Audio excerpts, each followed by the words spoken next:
Hello everyone, जय हिंद। Welcome to Jha sir academy for IAS. Guys, यहाँ पे आपको सिविल सर्विसेज की प्रिपरेशन कराई जाती है और हेल्प की जाती है कि आपको किस तरीके से प्रिपेयर करना है। यहाँ पे आपको आपकी प्रिपरेशन को एनहांस करने के लिए कुछ फ्री कंटेंट्स प्रोवाइड किए जाते हैं आपकी प्रिपरेशन के लिए। कहाँ पे आपको यूट्यूब प्लेलिस्ट में मिल जाएगा। आप यूट्यूब पे जब जाएंगे तो आपको वहाँ पे वेरियस प्लेलिस्ट अवेलेबल होंगी, जहाँ पे आपको जो डेली करंट अफेयर्स के लेक्चर्स अपलोड किए जाते हैं आपको उनकी प्रॉपर तरीके से प्लेलिस्ट अवेलेबल होगी। उसी के साथ साथ आपको मंथली प्लेलिस्ट भी मिलेगी करंट अफेयर्स की और ईयरली प्लेलिस्ट भी मिलेगी। और साथ ही जो करंट अफेयर्स डेली बेसिस पे आप लोगों को प्रोवाइड किए जाते हैं उन्हीं की फ्री ऑफ कॉस्ट आपको पीडीएफ्स भी दी जाती है हमारे टेलीग्राम चैनल पे। सो गाइज, अगर आपने टेलीग्राम चैनल ज्वाइन नहीं किया है तो तुरंत डिस्क्रिप्शन बॉक्स में जाइए, वहाँ पे आपको लिंक प्रोवाइडेड होगा जहाँ से आप हमारे चैनल को ज्वाइन कर सकते हैं और वहाँ से आप हमारी सारी पीडीएफ्स का एक्सेस ले सकते हैं। और उसी के साथ साथ गाइज, आप लोगों के लिए एक बहुत ही अच्छा इनिशिएटिव स्टार्ट किया गया है मेंस के प्रीवियस ईयर क्वेश्चन एनालिसिस का। आपको आपके लिए डेली बेसिस पर एनालिसिस किया जाता है और उसकी आप लोगों को प्लेलिस्ट प्रोवाइडेड है हमारे यूट्यूब चैनल पे ही। अलग अलग पेपर में प्रोवाइडेड है आप लोगों के कन्वीनियंस के लिए, GS1, GS2, GS3 and GS4 की। उसी के साथ साथ आप लोगों के लिए जीएस के अलग अलग सब्जेक्ट्स की भी प्लेलिस्ट अवेलेबल है। इकोनॉमिक्स है, जैसे सीसैट की आप लोगों के पास प्लेलिस्ट होगी और हिस्ट्री की भी प्लेलिस्ट आपको मिल जाएगी जो कि बिल्कुल फ्री होगी, वो आपको यूट्यूब पे ही अवेलेबल होगी।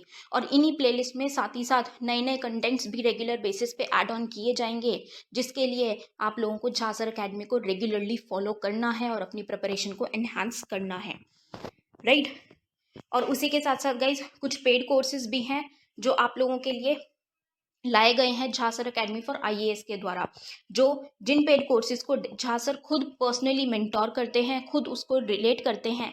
जैसे कि जीएस का प्री प्लस मेंस बैच है गाइस, बिल्कुल जीरो से तैयारी करवाई जा रही है। झा सर खुद तैयारी करवाते हैं, पर्सनल गाइडेंस आपको दी जाती है, प्रॉपर तरीके से आपको अटेंशन प्रोवाइड की जाती है और बिल्कुल बेसिक से आपको तैयारी करवाई जा रही है आपकी प्रिपरेशन को एनहांस करने के लिए, राइट। तो आप इन कोर्सेज को भी ज़रूर ज्वाइन कीजिए। जैसे कि एक मेंस का भी आंसर राइटिंग का टेस्ट सीरीज बैच चल रहा है और प्रीलिम्स का भी टेस्ट सीरीज कोर्स चल रहा है गाइज, जो आपको हमारी ऐप पे टेस्ट सीरीज प्रोवाइड की जाएंगी। 10,000 क्वेश्चंस की आपको प्रैक्टिस कराई जाएगी। वो 10,000 क्वेश्चंस आपको कहाँ पे अवेलेबल होंगे? Jha sir academy for IAS की वेबसाइट पे भी अवेलेबल है और हमारा एक ऐप भी है Jha sir academy for IAS.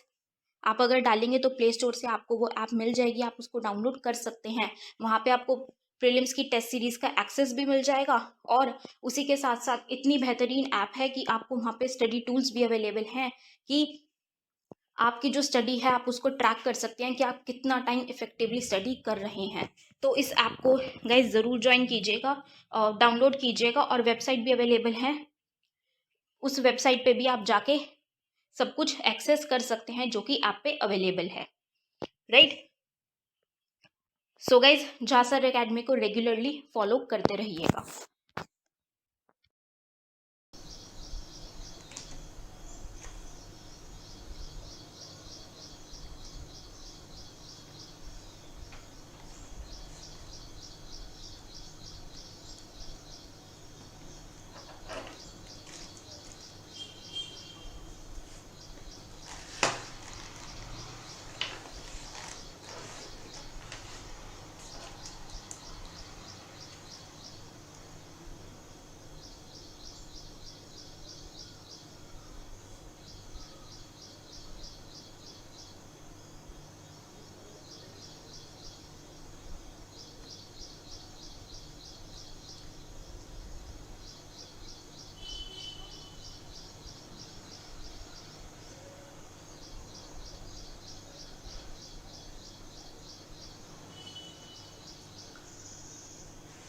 Very good morning to all of you.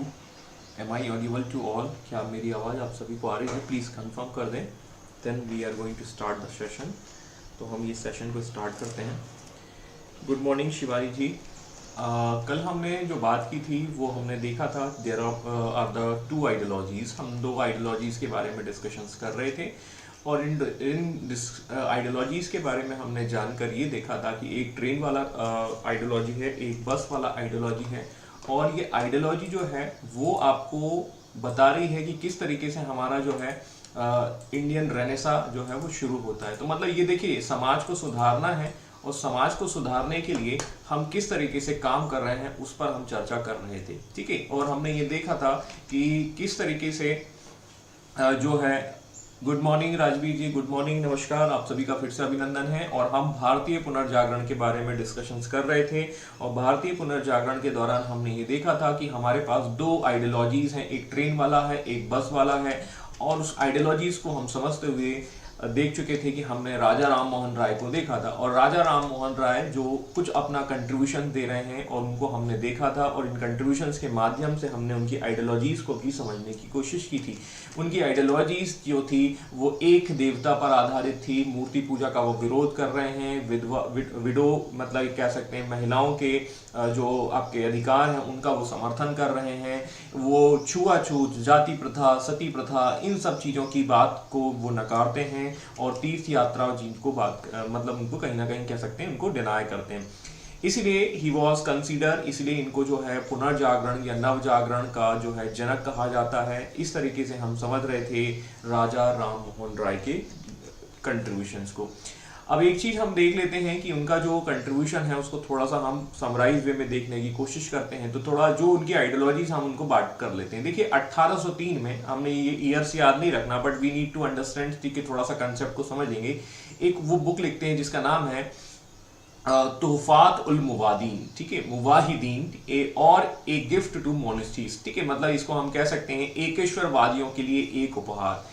अब ये एकेश्वर का मतलब क्या है? That mean the single God theory, जिसको हमने क्या कहा था, मोनोथिज्म कहा था। तो इस तरीके का जो कंसेप्ट है वो ये लेकर आते हैं और ये फारसी भाषा में लिखते हैं। ये खास बात ये है कि इनको कई लैंग्वेज का ज्ञान होता है और ये फारसी भाषा में लिखते हैं और इसमें ये अपनी कंसेप्ट को बताते हैं कि देखिए क्यों हम सिंगल गॉड की बात कर रहे हैं, ठीक है। कल हमने देखा था कि इनका जो कंसेप्ट है वो जो हिंदू वैदिक सभ्यता है जिसमें हमने 33 करोड़ देवी देवता बोला, नहीं हम इनको नहीं मानते, तो हम इतने सारे देवी देवता को ना मानते हुए सिंगल गॉड पर बात करेंगे, ठीक है। इनके हम देखेंगे। अब खास बात ये है कि इनकी जो विचारधारा है, जो इनकी आइडियोलॉजीज है, इसको ये चलाने के लिए अपनी एक ऑर्गेनाइजेशन सेटअप करते हैं। This organization is nothing but the name is called the Atmiya Sabha, ठीक है। तो ये थोड़ा सा याद रखिएगा, ये जरूरी है, आत्मीय सभा। इसके अलावा ये वेदांत सोसाइटी को भी स्टेबलाइज करते हैं। अब देखिए वेदांत सोसाइटी का कंसेप्ट समझ लीजिए। मैंने आपको बताए थे, जब आपको याद होगा, वैदिक लिटरेचर्स, डू यू रिमेंबर? वैदिक लिटरेचर्स हमने याद किए थे, ठीक है, वो जो हमने प्राचीन काल में पढ़े थे, है ना, बहुत काफी लंबा समय हो चुका है। और वैदिक लिटरेचर्स में मैंने आपको बताया था कि दो प्रकार के होते हैं। एक आपके होते हैं, फर्स्ट वाला जो सेक्शन होता है वो होता है आपका जिसमें आते हैं आपके वेद आते हैं, ब्राह्मण आते हैं, अरण्यक आते हैं और उपनिषद आते हैं। और उपनिषद को ही हमने कहा था वेदांता, ठीक है। और ये वेदांता जो है दैट मीन जो श्रुति के अंतर्गत आते हैं, मैं इनकी बात कर रहा हूं, ठीक है। और एक आते हैं स्मृति आधारित, दैट मीन मेमोरी पर आधारित। और वेदांत को ही उपनिषद कहा है और उपनिषद जो है, सॉरी, वेदांत जो है वो उपनिषद है। और ये वाला जो कंसेप्ट है ये आगे चलकर जो है वो कई आइडियोलॉजीज में डेवलप होता है। नमस्कार, गुड मॉर्निंग पिंकी जी। तो यहाँ पर वेदांत मतलब उपनिषद, और उपनिषद में देखिए बात क्या की गई है, कर्मकांड या जो हाइपोक्रेसी है उसका विरोध किया गया है, ठीक है, पाखंड, इन चीजों का विरोध किया गया है। और इसी वेदांत कंसेप्ट पर या उपनिषद के कंसेप्ट पर हमने जैन और बौद्ध धर्म को बनते हुए देखा था। तो ये आपको पता होना चाहिए। तो इस तरीके से हम देखते हैं कि वेदांत सोसाइटी का जो नाम वह वहीं से आ जाता है। तो आप देखिए इनकी वेदांत सोसाइटी के नाम से या उनकी आइडियोलॉजी के नाम से ही इनकी जो सोसाइटी है उसको आप समझ सकते हैं। इसके अलावा ये क्या करते हैं, एक स्कूल सेटअप करने की कोशिश करते हैं, सॉरी कॉलेज सेटअप करने की कोशिश करते हैं। और कॉलेज सेटअप करते हैं तो हमें देखने को मिलेगा कि इनके द्वारा, एक मिनट, अब देखिए इनका जो कंसेप्ट है वो बिल्कुल वैसा ही है जो मतलब आपकी जो मान्यता है उनको जो है वो कहीं ना कहीं एक्सेप्ट नहीं कर रहे हैं। आगे हम देखेंगे इनके जो कंसेप्ट है और उस कंसेप्ट में हम जानने की कोशिश करेंगे ये क्या कहने की कोशिश कर रहे हैं, ठीक है। तो ये आपके रविन्द्रनाथ, सॉरी, आपके राजा राम मोहन राय होंगे। और राजा राम मोहन राय जब इस तरीके की बातें कर रहे हैं तो हम देखते हैं कि उनके द्वारा कई काम किए जाते। तो वेदांत सोसाइटी से कनेक्ट करके देखिएगा, Vedanta is nothing but that is Upanishad, और उपनिषद में ही वेदों की आलोचना की गई है, वेदों की आलोचना की गई है। तो हम इसमें देखेंगे कि अपनी विचारधारा को या अपनी शिक्षा, ये देखिए मान के चलिए एजुकेशन से ही आदमी के नयन नेत्र चक्षु खुलते हैं, इसीलिए ये क्या करते हैं, हिंदू कॉलेज की स्थापना करते हैं। और ये कहां पर किया जाता है, कैलकाटा में किया जाता है, डेविड हेयर नाम के एक व्यक्ति उनके सहयोग के द्वारा। ठीक है, तो यहां पर हमने राजा राम मोहन राय के कंट्रीब्यूशंस को देख लेते हैं। अपने विचारों, अपनी आइडियोलॉजीज, अपने कंसेप्ट को ये अपने प्रेस और लिटरेचर्स के माध्यम से दे ही रहे हैं। इसके अलावा ये एक संस्था की भी स्थापना करते हैं। या आप ऐसे समझ लीजिए कि फेसबुक पर अकाउंट खोल दिया है, लोग अपनी अपनी आइडियोलॉजी, अपनी विचारधारा इंस्टाग्राम के द्वारा रखते हैं। आजकल कुछ नहीं करते हैं, टिकटॉक बनाते हैं और वो डाल देते हैं, ठीक है, पोस्ट कर देते हैं। तो वहां पर आप देखेंगे कि इन्होंने प्रेस का भी माध्यम लिया और वहां पर एक आपका एक ग्रुप भी बनाया, या हम कह सकते हैं एक संस्था बनाई, और इसे उन्होंने ब्रह्म समाज या ब्रह्म सभा का नाम दिया। 1828 की बात है। अभी देखिए इसी से कनेक्ट करिएगा, 1828 के बाद 29 आता है, और 29 में ही हम देखते हैं सती प्रथा को एबॉलिश कर दिया जाता है। वी कैन से दैट कि there is efforts of the abolish of the sati practice, और उसके पीछे कौन है कि राजा राम मोहन राय जो है ही दैट में। और 1829 में इस प्रैक्टिस को एबॉलिश कर दिया जाता है, उसका उन्मूलन कर दिया जाता है, ये हम देखते हैं। और 1830 में ही went to the England as envoy of the Mughal emperors, ठीक है। और ये मुगल एम्पीरियर कौन है, Akbar second, do you remember, ठीक है, आपको पता होना चाहिए। और इसके बाद हम देखते हैं कि उस समय यदि आपको थोड़ा सा याद रखना है तो ये देख सकते हैं कि इंग्लैंड के रूलर विलियम फोर है, ये इसको आप इग्नोर भी कर सकते हैं। और 1833 में उनकी डेथ हो जाती है 27 सितंबर, ये मैंने आपको ऑलरेडी बता दिया है, ठीक है। गुड मॉर्निंग, राधे राधे निगम जी। मैंने आपको ये बताने, इनकी जो कंसेप्ट है उनको हम थोड़ा सा समझ रहे हैं, ठीक है। इसके अलावा he is going to publish so many magazines, magazine बहुत खास है, संवाद, कौमुदी या प्रज्ञाचन, बंगाली भाषा में ये करते हैं। और ये आपको याद रखना होगा कि इनके किनके द्वारा जो है उन्होंने रिलीज किया है। तो ही वॉज द पर्सन जो कहीं ना कहीं इस तरीके की अपनी मैगजीन निकाल रहे हैं। न्यूज़पेपर इनके द्वारा जो पब्लिश किए जाते हैं अपने विचार, मिरातुल जो है फारसी भाषा का जो आपकी एक न्यूज़पेपर है, और इसमें अपने विचार प्रस्तुत करते हैं। इसके अलावा हम देखते हैं कि राजा राम मोहन राय की कंट्रीब्यूशंस को देखते हुए सुभाष चंद्र बोस उनके बारे में कहते हैं कि ये तो जो है युगदूत हैं। दैट मीन्स हम कह सकते हैं कि ये वही हैं जिन्होंने हमें जो है मोटिवेशन दिया, हमें जो है रेनेसा की ओर लेके जाए, और ये वो व्यक्ति जो है, इसको हम प्रिकर्सर कहें या अग्रदूत कहें तो कोई गलत बात नहीं। मोटे तौर पर आप ऐसा समझने की कोशिश करें कि जब सुभाष चंद्र बोस भी एक फैमिली से आते थे, ये भी पढ़े लिखे थे, और इनको जब समझ में आया तो उन्हें देखा कि राजा राम मोहन राय व्यक्ति है वो मशाल लेके सबसे आगे चल रहा है। ये कहानी हमने समझ ली है। आगे हम देखते हैं कि Raja Ram Mohan Roy was talking about the statement related to the independence. अब देखिए राजा राम मोहन राय का जो इन्फ्लुएंस था वो पूरा का पूरा ब्रिटिश या वेस्टर्न कल्चर की ओर था। वो ये चाहते थे कि इंडिया की जो सोसाइटी है उसका रिफॉर्म्स हो, ठीक है, उसमें रिलीजियस रिफॉर्म्स होने चाहिए, सती प्रैक्टिस नहीं होनी चाहिए, विडो रीमैरिज होनी चाहिए, ये सारी चीजें हम यहाँ पर देखते हैं। लेकिन how about the thinkings of the India, that means how he was thinking about the independence related to the India, मतलब कहीं ना कहीं भारत की जो स्वतंत्रता है उसके बारे में इनका ये कहना था कि इंडिया के लोग अभी कैपेबल नहीं हैं, they are not much capable to handle this kind of the independence. वो इस फ्रीडम को अभी पचा नहीं पाएंगे या उस फ्रीडम को अभी मैनेज नहीं कर पाएंगे, they are not much educated, ठीक है। और वो एडुकेटेड के साथ साथ हम कह सकते हैं कि वो कहीं ना कहीं जो है सामाजिक व्यवस्था में भी बंधे हुए हैं। तो पहले समाज को सुधार लीजिए, थोड़ा शिक्षित हो जाइए, उसके बाद लोगों को स्वतंत्रता दी जानी चाहिए। मेरी बात समझ में आई कि नहीं आई? अब आप देखो इनका विचार जो है शायद आपको थोड़ा सा हर्ट कर सकता है, बोला कि नहीं यार ये कैसा आदमी है, ठीक है। तो मोटे तौर पर हमें ये बात कहनी है कि जब तक आप सक्षम नहीं हैं, जब तक आप कैपेबल नहीं हैं, तब तक आपको इंडिपेंडेंस नहीं दी जानी चाहिए। और उनके हिसाब से ये था कि इंडिया को इंडिपेंडेंस धीरे धीरे दी जानी चाहिए। एक दिन मतलब 15 अगस्त 1947 को उठाकर उनको आजाद कर दिया जाए, ये गलत बात है। ये उनका कथन था, ये उनका स्टेटमेंट था, ठीक है। हालांकि 15 अगस्त 1947 को वो जीवित नहीं रहते, लेकिन कुछ तो खास बात थी, तभी तो हम इस व्यक्ति को 2021 में पढ़ रहे हैं। मेरी बात समझ में आ चुकी होगी। तो राजा Ram Mohan Roy was thinking about that कि भारतीयों को तुरंत जो है फ्रीडम नहीं दी जानी चाहिए, बल्कि उन्हें धीरे धीरे जो है ट्रेनिंग दी जानी चाहिए, थोड़ा सा उनको समझाना चाहिए, फिर बाद में जाकर जो है वो देना चाहिए। But overall he was the supporter of the Britishers rules, ठीक है। वो ब्रिटिश रूल के सपोर्टर हैं, ठीक है। और ब्रिटिश रूल्स के सपोर्टर इसलिए भी समझ में आता है कि ही was the influenced by the Christian communities, he was influenced by the English language, ठीक है। वो ये चाहते हैं भारत का सुधार हो, रिफॉर्म्स हो, लेकिन उसमें वेस्टर्न कल्चर की अच्छाइयों को शामिल कर कर रिफॉर्म्स होने चाहिए। तो इंडिया का कल्चर जो है वो ठीक है, मतलब, लेकिन उसकी बुराइयों को हटा ही दीजिए, और हटाने के बाद उसमें भर दीजिए क्या, वेस्टर्न कल्चर का तड़का, और बन गया आपका गाना, ठीक है। मेरी बात समझ में आ चुकी होगी आपको। तो जैसे आज की डेट में तड़का लगाया जाता है सॉन्ग्स में, गानों में, ठीक है, आप वहां से समझ सकते हैं, ठीक है। तो ये चलता रहता है। अब ब्रह्म समाज एक संस्था थी जो मैंने आपको बताया। अब ब्रह्म समाज जो है वो अपने विचार जो है उनकी डेथ के बाद भी मतलब लोगों को बताएगी। तो मोटे तौर पर आप देखेंगे कि ब्रह्म समाज का क्या हुआ after the death of the Raja Ram Mohan Roy. Raja Ram Mohan Roy के उनके बाद उनका क्या कंसेप्ट हुआ। तो राजा राम मोहन राय के बाद ब्रह्म समाज का जो संचालन है वो द्वारका नाथ टैगोर नाम के व्यक्ति के आवास चला जाता है, ठीक है। द्वारका नाथ, ठीक है। और उसमें एक और नाम आता है रामचंद्र वगीस, ठीक है। ये दो नाम आपके आते हैं, ठीक है, द्वारका नाथ टैगोर एंड रामचंद्र वगीस। और इसी में बाद में चलकर जो है वो देवेंद्र नाथ टैगोर भी जुड़ जाते हैं, ठीक है।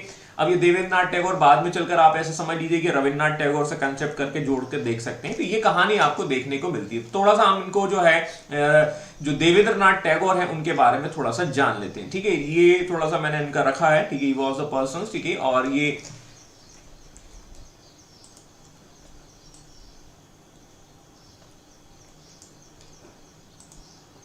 चलो ठीक है। तो देवेंद्र नाथ टैगोर के बारे में थोड़ा थोड़ा समझ लेते हैं। देवेंद्र नाथ टैगोर जब आपकी संस्था से जुड़ते हैं, अब देखो मैं बार बार जो है ब्रह्म समाज के कंसेप्ट को नहीं समझाऊंगा। ब्रह्म समाज जो है वो आपका जो ब्रह्म समाज का कंसेप्ट वही होगा, वही विचारधाराएं होंगी जो आपकी राजा राम मोहन राय की आइडियोलॉजी है। और राजा राम मोहन राय की आइडियोलॉजीज हम ऑलरेडी समझ चुके हैं, तो ब्रह्म समाज की आइडियोलॉजीज को हम अलग से डिस्कस नहीं करेंगे। हाँ, लेकिन क्या हुआ, किस तरीके की घटनाएं हो रही, कौन कौन से लोग उससे इन्वॉल्व हैं, वो थोड़ा थोड़ा हम कनेक्ट करके देख लेंगे। और यहां पर हम देवेंद्र नाथ टैगोर की चर्चा कर रहे हैं, ये कोई और नहीं, ये भी ब्रह्म समाज से जुड़े हुए एक व्यक्ति है, ठीक है। देवेंद्र नाथ टैगोर जो है अपने विचारों को बताने के लिए अपना अकाउंट खोलते हैं। जैसे आप लोग इंस्टाग्राम पर, जैसे आप लोग आपका अलग अलग प्लेटफॉर्म पर अकाउंट खोलते हैं, सेम ही वॉज ओपनिंग ए तत्व बोधनी। उसी तरीके से ये तत्व बोधनी सभा नाम की एक कह सकते हैं कि एक मासिक पत्रिका निकालते हैं, जो मंथली मैगजीन हम कह सकते हैं, और विच पब्लिश ए मंथली जर्नल तत्व बोधनी। तो अब ये अपने विचार वहां से प्रस्तुत कर रहे हैं। तो अब देखिए यहाँ हैंडओवर हो चुका है, ठीक है, सीधी सी बात है।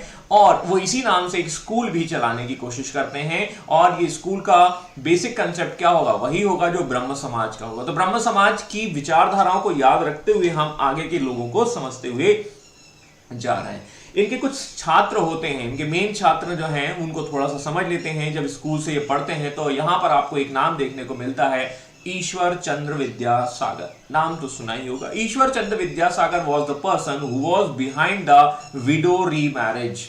विधवा पुनर्विवाह के लिए यह व्यक्ति रिस्पॉन्सिबल है। तो अब आप देख लीजिए ब्रह्म समाज की आइडियोलॉजीज का ये पार्ट है या नहीं है। तो उन्होंने अपने बच्चों या अपने स्टूडेंट्स को वही बताया जो ब्रह्म समाज के कंसेप्ट हैं, और इसी के वजह से ईश्वर चंद्र विद्यासागर इस काम में सफल होते हैं। और इस तरीके से हम समझ जाएंगे कि ईश्वर चंद्र विद्यासागर का काम और ब्रह्म समाज का काम एक ही है। इसके अलावा हम देखेंगे कि ये हैं ताराचंद्र चक्रवर्ती, ठीक है। हालांकि रिया चक्रवर्ती से इनका कोई संबंध नहीं है, मिथुन चक्रवर्ती से भी कोई संबंध नहीं है, बट नाम थोड़ा सा याद रखना है तो रख सकते हैं, but this is very important. Ishwar Chandra Vidyasagar भगवान का नाम है, ले लीजिएगा, ठीक है। और आगे हम बढ़ते हैं कि कहानी किस तरीके से चल रही है। देवेंद्र नाथ टैगोर जो हैं वो ब्रह्म समाज की सदस्यता को स्वीकार करते हैं 1843 के आसपास, ठीक है। He was getting the membership, है ना, मेंबरशिप बनते हैं, ठीक है। अब देखिए क्या होता है कि देवेंद्र नाथ टैगोर जो है वो सदस्यता ले रहे हैं, वो अपना काम कर रहे हैं। अब इसी ब्रह्म समाज में कुछ लोग और जुड़ जाते हैं और उस समय 1857 का समय है और 1857 के समय पर केशव चंद्र सेन नाम के व्यक्ति भी इसमें शामिल हो जाते हैं। थोड़ा सा गौर फरमाइएगा, आगे चलकर कुछ घटनाएं होने वाली हैं, हम उनको देखने वाले हैं। अब आगे चलकर यह होगा कि केशव चंद्र सेन जो है वो इस ब्रह्म समाज के क्या बन जाते हैं, प्रेसिडेंट बन जाते हैं, या अध्यक्ष बन जाते हैं, या सर्वे सर्वा बन जाते हैं, या हेड बन जाते हैं। ये तो वैसे ही हुआ कि हम देखेंगे कि जो सीनियर व्यक्ति है दैट मींस देवेंद्रनाथ टैगोर है, उसको इग्नोर कर दिया गया है, या हम ऐसे कह सकते हैं कि इनके बीच में कुछ विवाद वगैरह जैसी घटनाएं देखने को मिलती हैं। जैसे हमारे जो है आपके नरेंद्र मोदी जो हैं वो इग्नोर करके चले गए हैं एक व्यक्ति को जिनका नाम है लाल कृष्ण आडवाणी, शायद आपको पता होगा। तो we can say that this kind of the situations, ठीक है, हम देखेंगे। और ये जब इनके बीच में मतभेद आएंगे, इनके बीच में कुछ कॉन्फ्लिक्ट्स आएंगे, इनके बीच में कुछ विवाद आएंगे, तो वो जो है आपको स्पष्ट यहां देखने को मिलेंगे। तो अभी तक जो सीखा ब्रह्म समाज हमने देखा कि आगे चलकर हम देखेंगे केशव चंद्र सेन और देवेंद्रनाथ टैगोर के बीच में विवाद बनेंगे, डिस्प्यूट्स बनेंगे।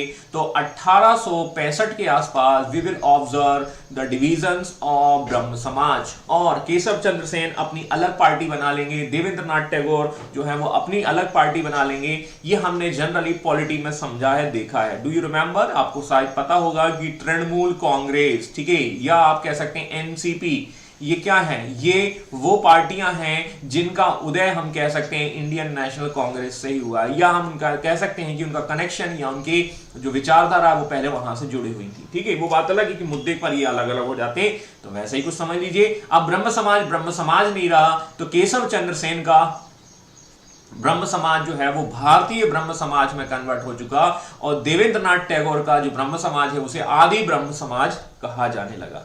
ठीक है, तो ये थोड़ा सा आप ऐसा कनेक्ट करके देख सकते हैं। ठीक है, तो मतलब ये आपका डिवीजन आपको देखने को मिलता है। लेकिन ये जो डिवीजन आपको देखने को मिल रहा है, फर्स्ट डिवीजन है ना, ये आपको समझ में आ चुका है केशव चंद्र सेन और आदि ब्रह्म। अब आगे चलकर क्या होगा, क्या इतिहास अपने आप को दोहराएगा? बिल्कुल, यकीनन बिल्कुल दोहराएगा।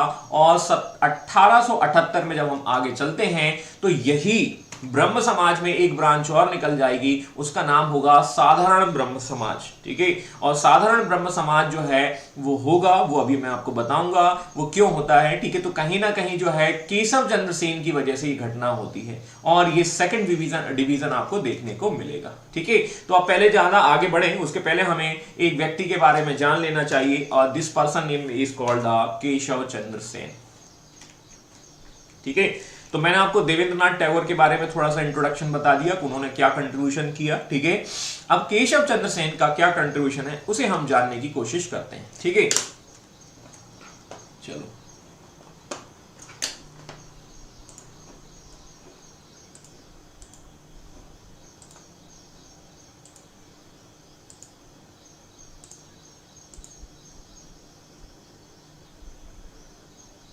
सॉरी, ये एक्चुअली स्लाइड में कुछ चेंजेस करना होगा। चलो, अब देखिए क्या होता है कि केशव चंद्र सेन क्या है कंट्रीब्यूशन कर रहे हैं। वो कंट्रीब्यूशन ये करते हैं कि दैनिक अंग्रेजी अखबार निकालते हैं, डेली न्यूज़पेपर। अब देखो हर व्यक्ति का एक अकाउंट है, ठीक है, आप देखिए अपनी विचारधारा कैसे बताएगा। ठीक है, तो 1861 के आसपास ही पब्लिश इंडियन मिरर न्यूज़पेपर है ना, थोड़ा सा याद रख लीजिएगा। देखो कैसे याद रखेगा, मैं छोटा सा ट्रिक बता देता हूं आपको। ठीक है, केशव चंद्र सेन, ठीक है, केशव चंद्र सेन का केश उठाइएगा। केश मतलब क्या होते हैं, आपके बाल होते हैं, हेयर। ठीक है, दैट मीन्स, ठीक है, और केश को आप कहां देखते हैं, मिरर से देखते हैं। ठीक है, मिरर मतलब दैट मीन्स दर्पण, या कह सकते हैं आपका आईना।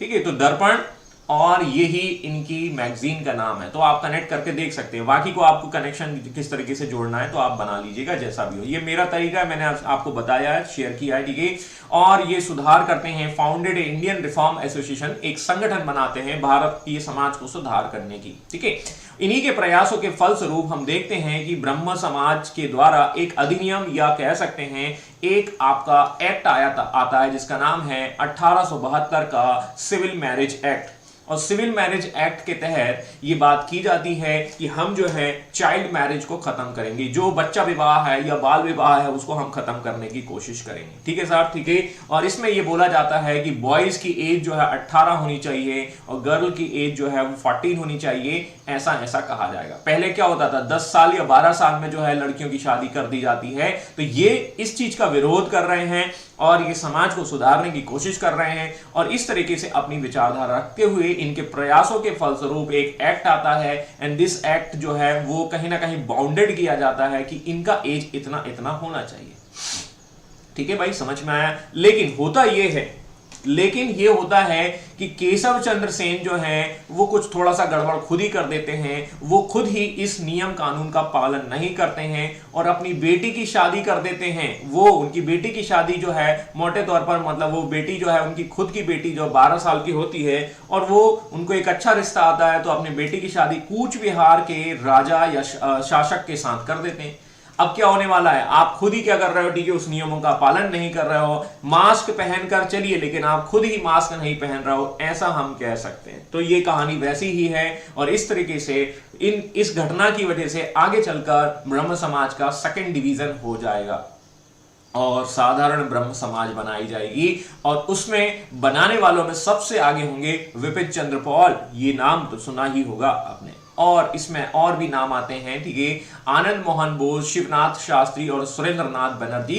तो इनको आप थोड़ा सा याद रखें। Bipin Chandra Pal, he was the very important person, ठीक है, हमें आगे देखने को मिलेंगे। तो मोटे तौर पर आप समझ रहे हैं कि ये सारे के सारे वो लोग हैं जो शिक्षित हैं और ये शिक्षित लोग जो हैं वो हमारे सिस्टम में जो रिफॉर्म्स करने की कोशिश करेंगे और आगे हम जो है देखेंगे। अब आगे बात करते हैं प्रार्थना समाज, या कह सकते हैं कि ये प्रेयर सोसाइटी आ गया, कोई दिक्कत नहीं है, ठीक है, मतलब उसको प्रार्थना समाज ही हम समझे। इसकी स्थापना होती है 1867 में, 1867 में। प्लेस है मुंबई, और मुंबई कहाँ है आपको पता है, ठीक है। और यहां पर ये होता है कि जब केशव चंद्र सेन जो कि ब्रह्म समाज के एक प्रेसिडेंट हुआ करते थे, ये बॉम्बे आते हैं घूमने। बॉम्बे मतलब कह सकते हैं कि उस समय का गुजरात और महाराष्ट्र, और वहां पर उनकी मुलाकात होती है एक व्यक्ति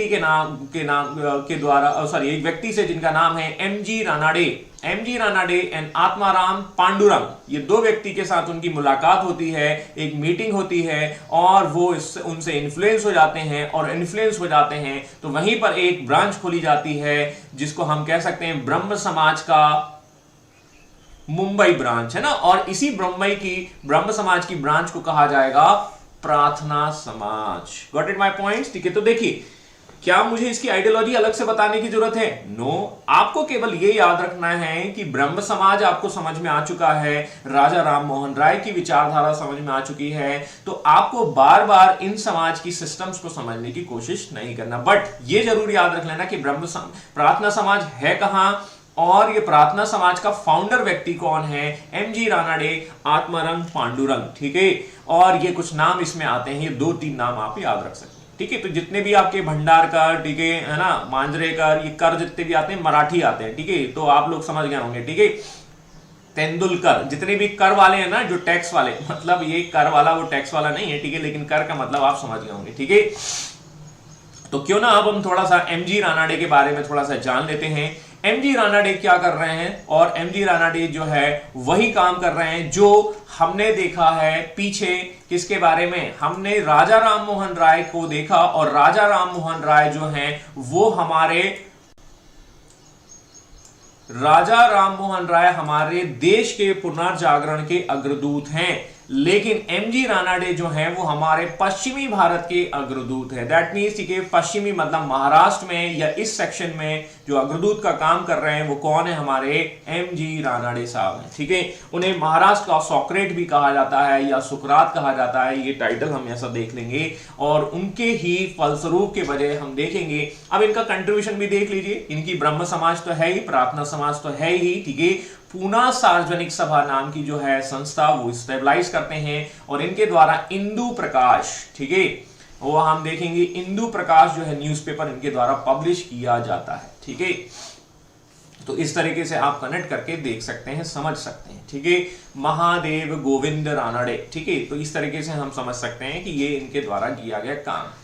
आगे बढ़ते हैं और आगे आपको देखो, अब देखिए आपको मैंने कितनी समझा दी है, ब्रह्म समाज समझा दिया, प्रार्थना समाज समझा दिया। Now this is the time to discuss the Ved Samaj. चलो आगे बढ़ते हैं, ठीक है। अब होता यह है कि हम ऐसे कह सकते हैं कि वेद समाज जो है वो आपका किस क्षेत्र में है। तो यहां देखिएगा, वेद समाज की स्थापना केशव चंद्र सेन और के श्रीधरलू नायडू ने की थी जब उन्होंने मद्रास की यात्रा की। अब देखो ये वही है, ठीक है।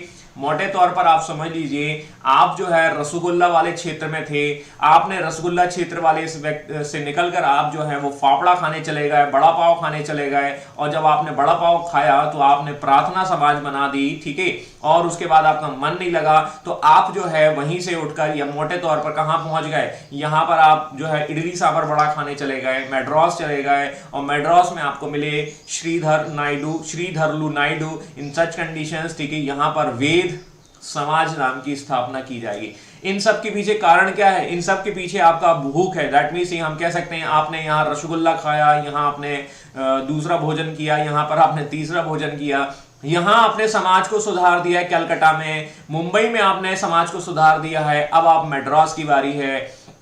मीठा हाँ आपने शुरुआत पहले कर लिया है, ठीक है, तो कुछ मीठा हो जाए, दैट मीन्स, ठीक है।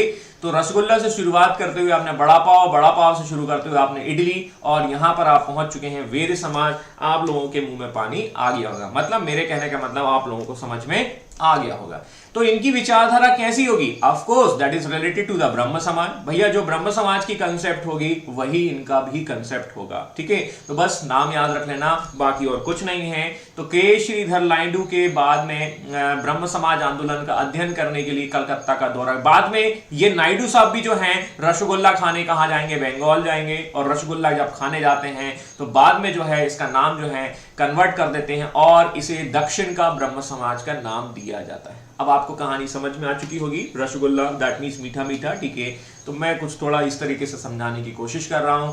आगे हम बात करने वाले हैं दयानंद सरस्वती साहब की। दयानंद सरस्वती के बारे में आप जान लेते हैं।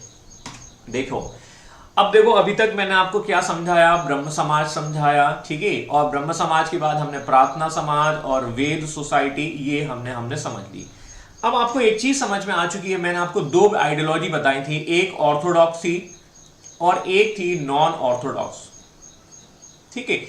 ऑर्थोडॉक्स में हमने, नॉन ऑर्थोडॉक्स में हमने ट्रिपल आर को सीखा, क्योंकि इनका कंसेप्ट क्या था कि समाज को सुधारना है, लेकिन इसमें थोड़ा सा तड़का लगाना है, और वो तड़का लगाना है वेस्टर्न कल्चर का।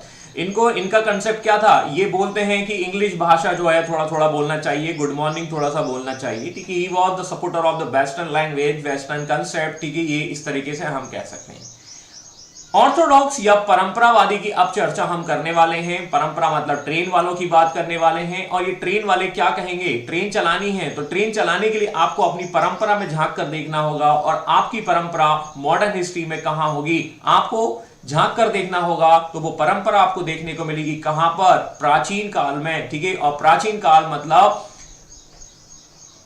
एंशिएंट हिस्ट्री, और एंशिएंट हिस्ट्री का आधार आपने देखा था वेद, और वेदों की ओर चलना होगा। क्या वेद में सती प्रथा थी? नहीं थी। क्या विडोरी मैरिज हो सकता था? यस, हो सकता था। क्या महिलाओं को बराबर अधिकार दिए गए थे?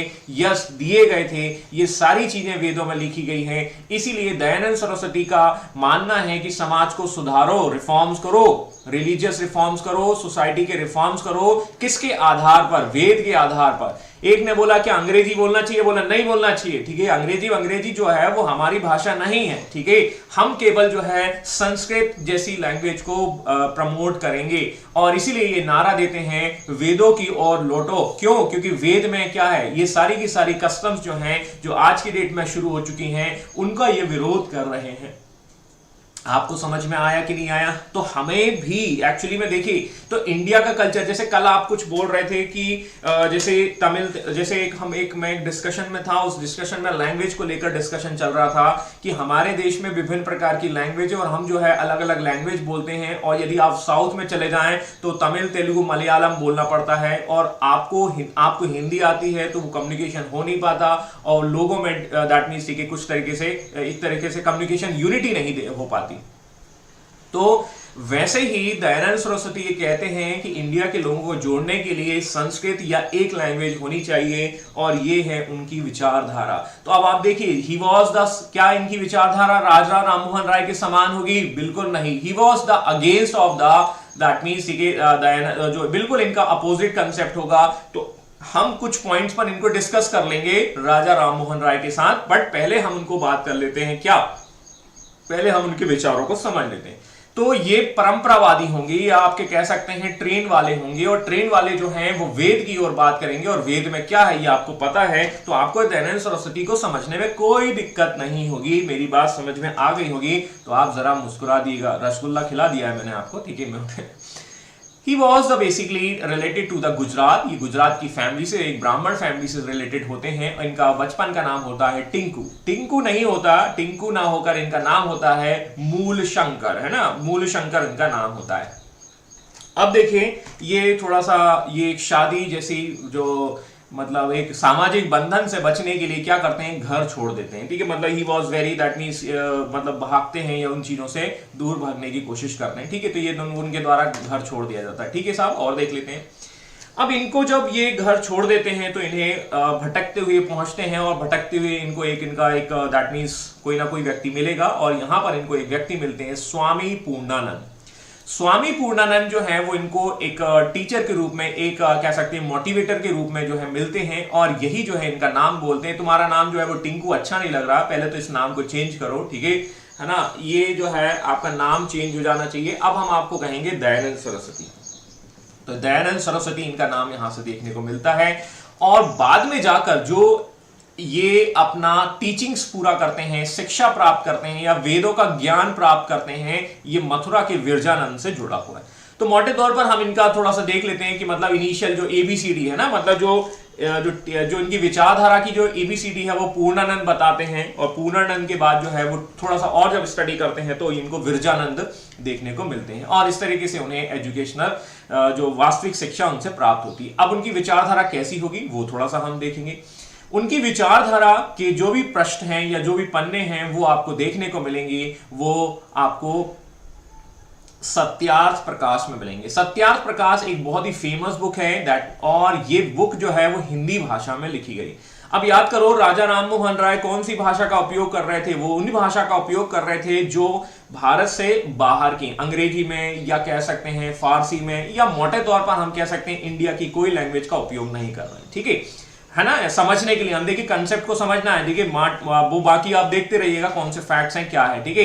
तो इनका जो मानना था वो हिंदी भाषा को प्रमोटर थे, या हिंदी भाषा को वो मानते हैं। तो सत्यार्थ प्रकाश में उन्होंने बताने की कोशिश की। अब देखो, सत्यार्थ प्रकाश का मैंने कंसेप्ट आपको पहले भी बताया कि this book is going to consider the Bible of the Arya Samaj, और दयानंद सरस्वती एक सोसाइटी की स्थापना करेंगे जिसका नाम है आर्य समाज। आर्य समाज में ये बताते हैं कि कैसे आर्य आए थे, डू यू रिमेंबर। और ये मैंने आपको पहले ही बताया है कि आर्य कौन थे, कहां से आए थे, ये सब चीजें हम सीख चुके हैं। तब जाके हमें पता चलता है कि दयानंद सरस्वती के अनुसार आर्य जो है वो सबसे पहले व्यक्ति थे। तो इन्होंने इतिहास को फिर से लिखने की कोशिश की है, जानने की कोशिश की है, और इसीलिए ये बुक जो है सत्यार्थ प्रकाश आर्य समाज है ना। तो थोड़ा ध्यान दीजिएगा, वापिस ये सोसाइटी को स्टेबलाइज कर रहे हैं उसी के नाम से, और इस तरीके से हम समझेंगे उनके विचारों को इसी बुक में समाहित किया। कई बुक्स और लिखते हैं लेकिन ये सबसे खास है, ठीक है।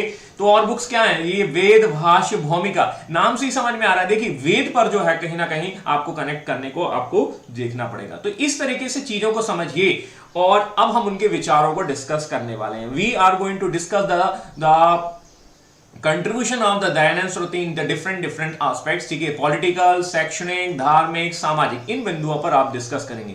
देखिए, एक्चुअली क्या होता है कि यही तरीका है, सबसे पहले आप हिस्ट्री को, एंशिएंट को पढ़ें, मिडाइवल को पढ़ें, फिर मॉडर्न को पढ़ें।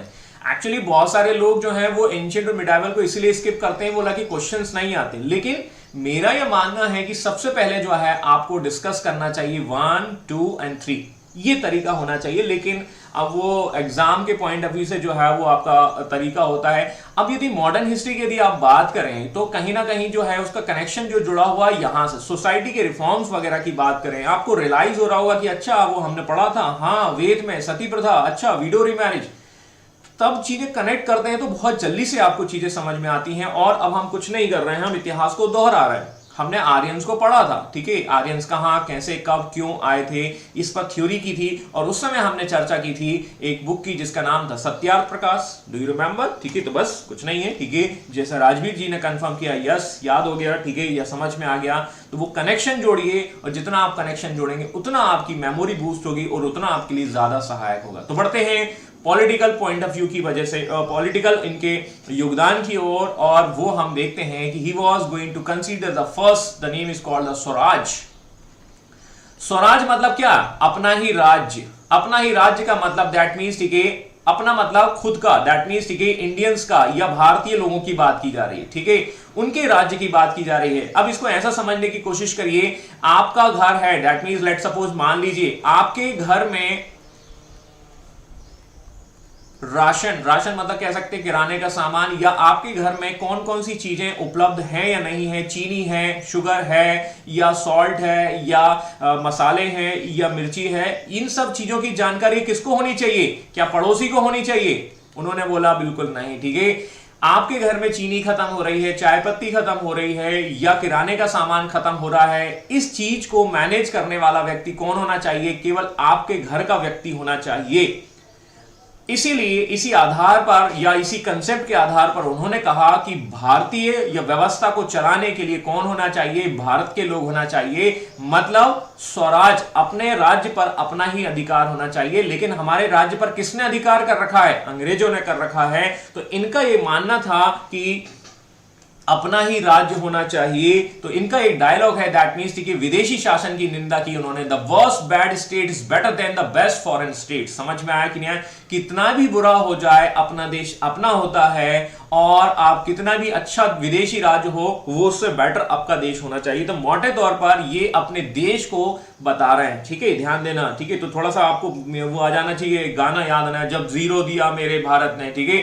प्राण एक कैरेक्टर है, और प्राण का कम्युनिकेशन हो रहा है किसके साथ? मनोज कुमार के साथ। मनोज कुमार बोलते हैं, प्राण कहते हैं कि तुम्हारे देश ने क्या किया, कंट्रीब्यूशन तुम्हारा जीरो है। और यहीं से जो है मनोज कुमार अपना गाना शुरू कर देते हैं कि जब जीरो दिया मेरे भारत ने। तो आपके जो है दैट मीन्स, ठीक है, आपके जो शरीर में रोंगटे खड़े हो जाते हैं कि अच्छा देखो, ये जीरो की बात कर रहा है। प्राण कहता है कि तुम्हारे देश का कंट्रीब्यूशन नेग्लिजिबल है, जीरो है। बोले ठीक है, कोई बात नहीं, हम ये जीरो से ही कहानी शुरू कर देते हैं।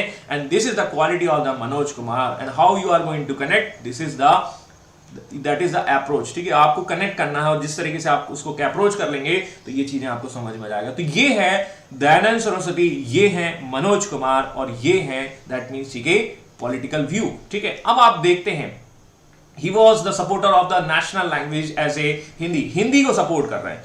हमारे भारत में बहुत सारी भाषाएं बोलते हैं, बट उनका यह मानना था कि देखिए सबको यूनाइटेड करने के लिए, अभी मैं आपको लैंग्वेज की बात कर रहा था, ठीक है। देखो आप देखिए, आप नॉर्थ में चले जाएं आपको छोला भटूरा मिलेगा, साउथ में चले जाएं इडली सांभर मिलेगा, इधर आप वेस्ट में चले जाएं तो आपको क्या मिलेगा? वो आपका फाफड़ा मिलेगा, ठीक है, भजिया मिलेगा, या कह सकते हैं वो दुनिया भर की चीजें मिलेंगी, ठीक है। यहां आप ईस्ट में चले जाएं तो आपको अलग मछली मिलेगा, ठीक है, चावल मिलेगा। तो आप देखेंगे भारत में कितना डाइवर्सिटी है, ये भोजन के मामले में मैंने समझाया। Similarly you can observe the language, बहुत सारी लैंग्वेज हैं। तो उनका यह मानना था कि रीजनल लेवल पर तो आपको एक लैंग्वेज होनी चाहिए, लेकिन पूरे भारत के तौर पर आपको यूनाइटेड करने के लिए एक लैंग्वेज होनी चाहिए, और वो है हिंदी। समझ में आया? ताकि लोग कनेक्ट कर सकें। जब मान के चलिए ऊपर नॉर्थ का व्यक्ति यदि साउथ में जाएगा और वो यहां पर हिंदी में बात करेगा, और साउथ वाला व्यक्ति भी हिंदी में बात करेगा, तो वो कनेक्ट होगा। अभी क्या कर रहा है, ठीक है, अभी वो जो है नॉर्थ वाला व्यक्ति जो है वो नीचे जाता है साउथ में, और वो मांगने की कोशिश करता है कि भैया छोला भटूरा है, तो साउथ वाला बोलता है कि दैट मीन्स, ठीक है, नल्ला नल्ला, दैट मीन्स, ठीक है, वो नहीं है, नहीं है। मेरी बात समझ में आई कि नहीं आई? तो we can see that there is a communication gap, और जब कम्युनिकेशन गैप होंगे तो यूनिटी नहीं आएगी, एकता नहीं आएगी, तो फिर काहे का स्वराज, कैसे स्वराज मिल पाएगा? व्हाट इज माय पॉइंट्स, ठीक है, दैट मीन्स, ठीक है, यूनिटी नहीं होगी, एकता कपूर नहीं होगी, तो हमें कहीं ना कहीं जो है वो चीजें नहीं होंगी। तो लोगों को जोड़ने के लिए एक लैंग्वेज होनी चाहिए, और वो सबसे अच्छा काम हिंदी कर सकती है। इसीलिए उन्होंने नेशनल लैंग्वेज के रूप में हिंदी को प्रमोट करने की बात की। समझ में आया कि नहीं आया? ठीक है, तो तो हमारे देश में ऐसे काम करने चाहिए, ना कि मतलब कह सकते हैं हिंदू और मुस्लिम के नाम पर लड़ाई झगड़ा करना चाहिए। ठीक है, अरे पहले साउथ के लोगों को, अभी नॉर्थ ईस्ट के लोगों को जोड़ तो लो, उनको समझा तो लो कि भैया आप भी भारत का हिस्सा हो। लेकिन हमारे यहां मतलब इंडिया का मतलब केवल नॉर्थ इंडिया होता है, साउथ के लोगों को इग्नोर कर दिया जाता है, नॉर्थ ईस्ट के लोगों को इग्नोर कर दिया जाता है। ठीक है, बोला नहीं तुम तो मतलब आप समझ सकते हैं। तो कहीं ना कहीं जो है ये चीजें होनी चाहिए, ना कि देश को बांटने के काम होने चाहिए। ठीक है, ये जो आज की पॉलिटिक्स होती है वो देश को सेपरेशंस की ओर लेके जा रही है, या कहीं ना कहीं हम कह सकते हैं हिंसा या भावना की ओर लेके जा रही है, ये काम होने चाहिए। यदि आप इस चीज को सपोर्ट कर देते हैं, हिंदी को एज ए नेशनल लैंग्वेज के रूप में, तो आप जो है हीरो बन जाएंगे। तो हमें ऐसे राजा राम मोहन राय की जरूरत है, हमें ऐसे दयानंद सरस्वती की जरूरत है जो लोगों को यूनाइटेड कर सकें, ना कि नाकारा लोगों की जरूरत है जो कुछ ऐसा काम कर रहे हैं। मैं नाम नहीं लेना चाहता हूं, ठीक है, मतलब धर्म के नाम पर सेपरेशन। ठीक है, भारतीय धर्म खतरे में है, ये वाला धर्म खतरे में है। यदि आप देखिए, एक छोटा सा मैं आपको एग्जांपल देता हूं, लेट सपोज, ठीक है, थोड़ा सा मैं आउट ऑफ द वे जाने की कोशिश कर रहा हूं, ठीक है, आप लोग समझ गए होंगे। तो देखिए हिंदू मुस्लिम्स के नाम पर क्या है, पॉलिटिक्स की जाती है, पॉलिटिक्स की जाती है। पहले अंग्रेज कर रहे थे, अब राजनेता कर रहे हैं। ठीक है, अब यदि आप देखने की कोशिश करें कि हिंदू मुस्लिम के नाम पर पॉलिटी देखने को भी है, और आपका उद्देश्य क्या है, वोट बैंक को करना। ठीक है, अब आप देखेंगे, आपको ये लगता है कि आपका रिलीजन खतरे में है, मतलब ये वाला धर्म खतरे में है। यदि ये खतरे में होता, यदि आप देखेंगे, आपने हिस्ट्री पढ़ ली है, या ये धर्म ही खत्म हो जाता यदि मुस्लिम आक्रमणकारी आपके गले में बंदूक रख देते, आपके कनपटी पे बंदूक रख देते, तो शायद सारे के सारे हम सब जो हैं वो इस धर्म में कन्वर्ट हो गए होते। तो कहीं ना कहीं मेरा ये मानना है कि शायद इतना ज्यादा एंगरली, या कह सकते हैं दैट मींस एग्रेसिवली जो है ये काम नहीं किया गया है, अदरवाइज ये हिंदू धर्म खत्म ही हो जाता। ठीक है, तो मोटे तौर पर ये चीजें हैं। ठीक है, तो इस तरीके से आप कहें, हाँ थोड़ा सा सिस्टम जो है, ठीक है, उसको आप इस तरीके से बना सकते हैं, उसमें बेहतर कर सकते हैं, तो ये आप उसको समझ सकते हैं। ठीक है, तो ये कंट्रीब्यूशन उनके पॉलिटिकल हैं। अब देखिए स्वराज वाला जो शब्द है, इसी को आगे चलकर कौन यूज करेंगे, हमारे दैट मींस नेशनल जो स्ट्रगल्स हम देखने वाले हैं, राष्ट्रीय आंदोलन में देखने वाले हैं, उसी चीज का उपयोग करेंगे, और वहां पर आपको मिलेंगे तिलक साहब, और तिलक कहते हैं स्वराज मेरा जन्म सिद्ध अधिकार है और मैं इसे लेकर रहूंगा, आई शैल हैव इट। ठीक है, इस तरीके से तिलक की बात हमें देखने को मिलेगी। तो तिलक तो केवल उस शब्द का उपयोग करेंगे, and he was the first person who was introducing this kind of the concept. वो इस शब्द का पहली बार उपयोग करते हैं, बोला स्वराज, बोला ये। ठीक है, और जब तिलक जब इन चीजों का उपयोग करेंगे अपने स्वदेशी मूवमेंट में या कंसेप्ट में, ठीक है, स्वदेशी मतलब अपना ही देश का सब कुछ करना। ठीक है, तो ये स्वराज शब्द वहां से आएगा, वो आपका स्वदेशी मूवमेंट चलेगा, और जब स्वदेशी मूवमेंट जब में लोग समझ पाएंगे, अच्छा स्वराज का मतलब ये होता है, अपना वाला होता है। ठीक है, ये तो इस तरीके से आगे हम देखेंगे महात्मा गांधी फिर लोगों को जोड़ेंगे, तो मतलब कनेक्शन जुड़े हुए हैं। ठीक है, आगे हम बात करेंगे, लेकिन आप बात कर लेते हैं समाज के सुधार की। वो सामाजिक बुराइयों का विरोध करते हैं। समाज में कौन कौन सी बुराइयां हैं, समाज में जो है बहुत सारी ऐसी बुराइयां हैं जिनको हम देखेंगे, दैट मींस ठीक है, जिन्होंने स्त्रियों के अधिकार की मांगी, ही वाज द फर्स्ट। ठीक है, देखिए समाज में स्त्रियों को शिक्षित होना चाहिए, he was demanding first time. ठीक है, और वेदों को पढ़ना, उच्च शिक्षा जैसी बात कर रहे हैं। ठीक है, वो बोलते हैं कि जो सन एंड डॉटर उनको इक्वल राइट्स दिए जाने चाहिए, सभी लोगों को बराबर अधिकार दिए जाने चाहिए। कहां से देख रहे हैं भैया, कहां से, ये इनके विचार है? नहीं, ये वेद में लिखा है भाई।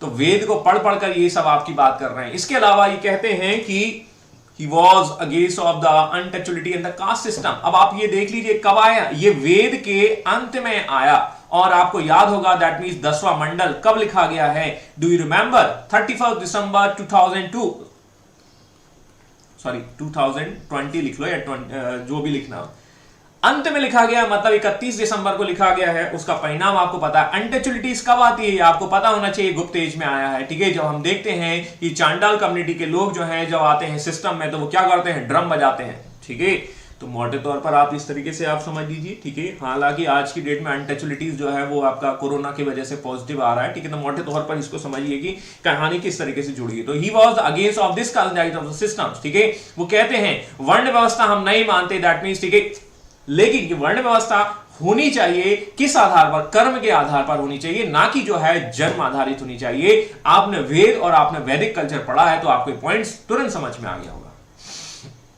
मेरी बात समझ में आ रही है तो आप मुस्कुरा दीजिएगा, क्योंकि ये जो है दैट मींस हम कह सकते हैं कि कुछ खास नहीं, ठीक है, that means we are just revising, ठीक है, हम इतिहास को दोहरा रहे हैं, जो हमने वेद में पढ़ा है बस उसी को हम क्या कर रहे हैं, याद कर रहे हैं, ठीक है, रियलाइज कर रहे हैं, और दयानंद सरस्वती की इसके पीछे हैं, ठीक है।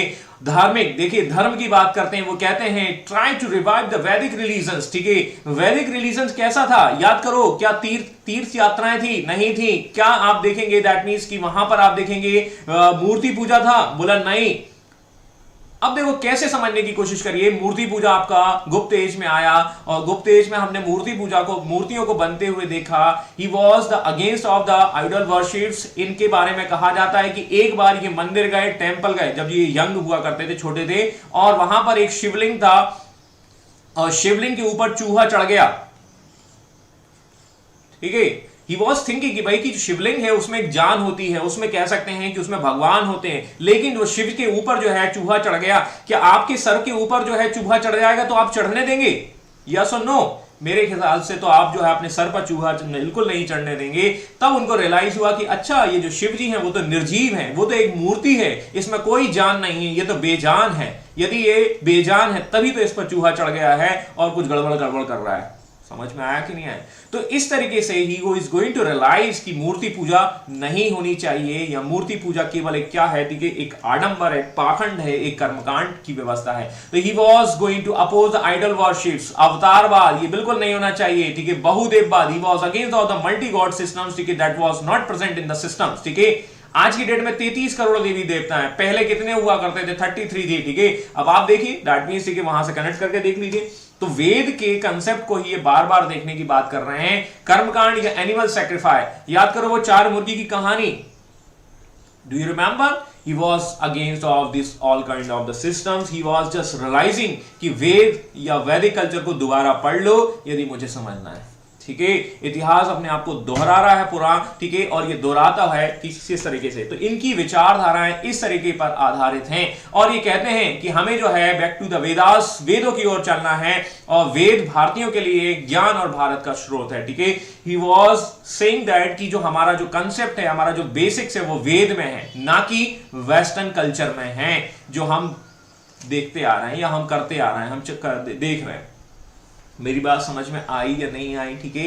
तो देखो कंसेप्ट है, ठीक है, आपको समाज को सुधारना है, और समाज में बुराइयां आ गई हैं, एंशिएंट, मिडाइवल और मॉडर्न तक का सफर हमने तय कर लिया है, और मॉडर्न में जाकर बहुत सारी हम बुराइयों को देख रहे हैं। लेकिन ये बुराइयां कब आ गई हैं? मध्यकाल के दौरान आ गई हैं। तो हमें वापस प्राचीन परंपराओं को देखना होगा, और ऐसा मैं भी नहीं कह रहा हूं, अंग्रेज भी कह रहे हैं कि भारत का इतिहास ग्लोरियस है। जब अंग्रेज कह रहे हैं कि इतना ग्लोरियस है, तो आप क्यों नहीं मान रहे हैं, ठीक है। वेद के कंसेप्ट पे चलिए, वेद हमारी विचारधारा का सिस्टम है, और वेद के आधार पर ही काम करिए। कर्म आधारित व्यवस्था, ठीक है, ये आपके जन्म आधारित नहीं होनी चाहिए, जाति व्यवस्था नहीं होनी चाहिए, ऐसा इनका मानना है। तो this is the basic concept of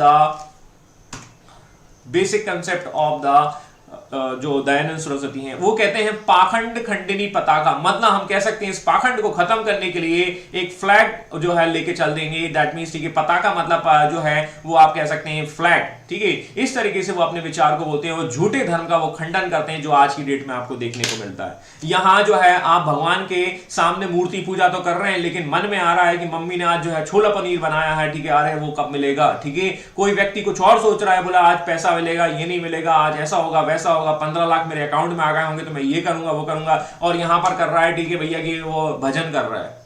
समझ में आया कि नहीं है? तो दिस इज दैट मीन्स, ठीक है, कहीं ना कहीं जो है जो रिलीजन है उसको आपने मजाक बना दिया है, उस रिलीजन को वापस सिस्टम में लाने के लिए काम कर रहे हैं। अब आते हैं रिलीजन की, सोसाइटी में ही आप देख रहे हैं, ठीक है, तो कहीं ना कहीं जो है सोसाइटी और रिलीजन दोनों कनेक्ट हैं, ठीक है। ही वॉज दैट मीन्स, देखिए अब देखो ये क्या है, अद्वैतवाद दर्शन का विरोध किया और इस जगत को सत्य माना, दैट मींस, देखिए, philosophy of the monism and consider that this world is true, ठीक है।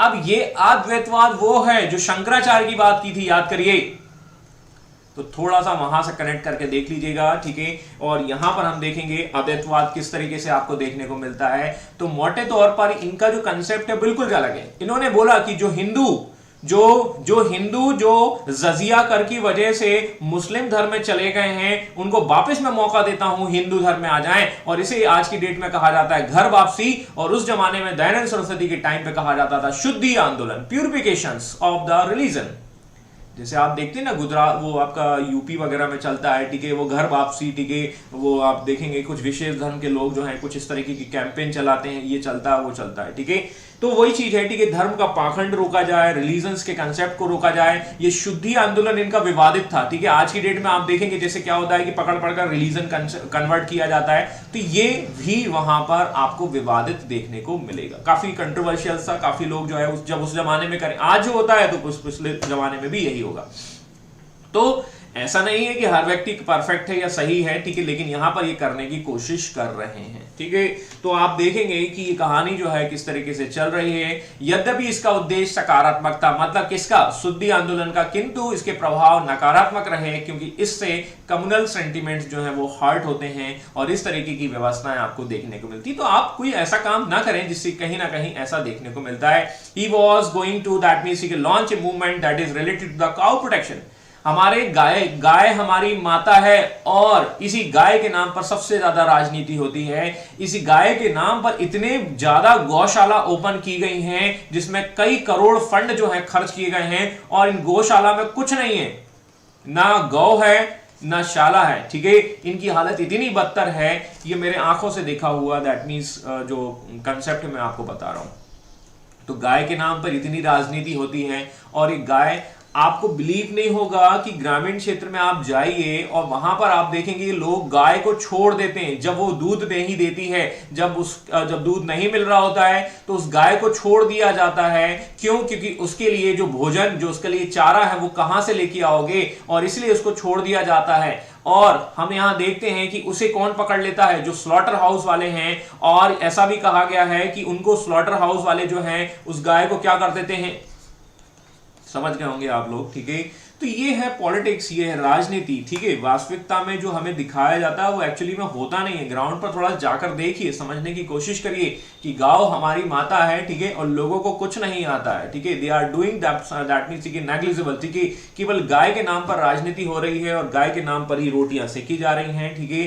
तो आप देख लीजिए, कल आप बात कर रहे थे गंगा नदी की बात, गंगा नदी को हम अपनी माता के नाम से जानते हैं, ठीक है, दैट मींस गाय, और सबसे ज्यादा गंदगी हमारी माता को ही करते हैं, ठीक है। आपको थेम्स की कसम, ठीक है, थेम्स भी कुछ ऐसी ही थी, ठीक है। याद करिए वो डायलॉग जिसमें आप कह सकते हैं कि आपके जो अक्षय कुमार कहते हैं, थेम्स की कसम, ठीक है, मैं तुमको बहुत प्यार करता हूं, ऐसा ऐसा उन्होंने एक डायलॉग दिया था।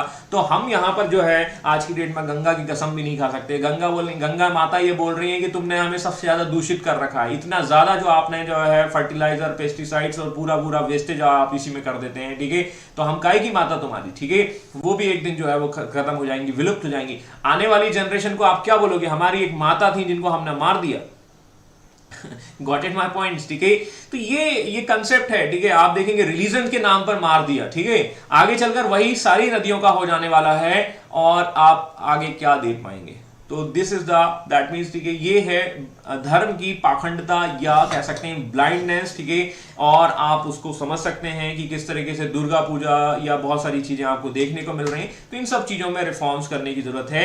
इसी के बीच में हम आगे बढ़ जाते हैं। वो ये कहते हैं दयानंद सरस्वती, आप देखो, आप दयानंद सरस्वती को मैं कितना टाइम दे रहा हूं, because he is very important, and we will compare the situations between the Raja Ram Mohan Roy and the Dayanand Saraswati, and you will get the all basic ideas. आपको सारी चीजें समझ में आ जाएंगी, और यदि ये दो समझ में आ गए तो आपको एथिक्स का पार्ट भी क्लियर हो जाएगा, और आपको जो है बहुत सी चीजें क्लियर हो जाएंगी। आपके नयन नेत्र चक्षु जो है सब खुल जाएंगे और आप चीजों को कनेक्ट कर पाएंगे। आई होप ये सारी चीजें आपको समझ में आ रही होंगी। भारत के पिछड़ेपन के कारण क्या है, दैट मींस बैकवर्डनेस का कारण है वो वहां पर जो है अज्ञानता, उसको इग्नोरेंस या कह सकते हैं, ठीक है, उसे नहीं है। इसीलिए उन्होंने एजुकेशन के सपोर्ट की बात की है। इसीलिए वो कहते हैं कि हिंदी भाषा का विकास भी करना चाहिए, ये हमने देख लिया है। तो इस तरीके से दयानंद सरस्वती के काम जो है वो इतने ज्यादा क्रांतिकारी है। अब आप देखेंगे कि जब इतने सारे इनके विचार एग्रेसिव हैं, इतने क्रांतिकारी हैं, तो यहां पर एक व्यक्ति हैं जिनका नाम है वैलेंटाइन चिरोल, ठीक है। वो अपनी एक बुक लिखते हैं जिसका नाम है इंडियन अनरेस्ट, मतलब भारत में जो शांति बनी हुई है अभी, शांति का मतलब है दैट मींस इस समय पर उसको अशांति में कन्वर्ट करने का काम जो है वो कौन है, दयानंद सरस्वती को जाता है। दयानंद सरस्वती अशांति क्यों लेकर आते हैं, क्योंकि दयानंद सरस्वती ही जो है लोगों को मोटिवेट करेंगे, लोगों को जो है वो अब कन्वर्ट करेंगे, स्वराज की ओर लेकर जाएंगे, ठीक है। अपना राज्य होना चाहिए, किसी पड़ोसी का राज्य नहीं होना चाहिए। आपके घर में चीनी खत्म हो गई है तो क्या आप पड़ोसी से पूछेंगे क्या भैया चीनी खत्म हो गई है हमारे यहां, ठीक है, क्या हम लेके आ जाएं?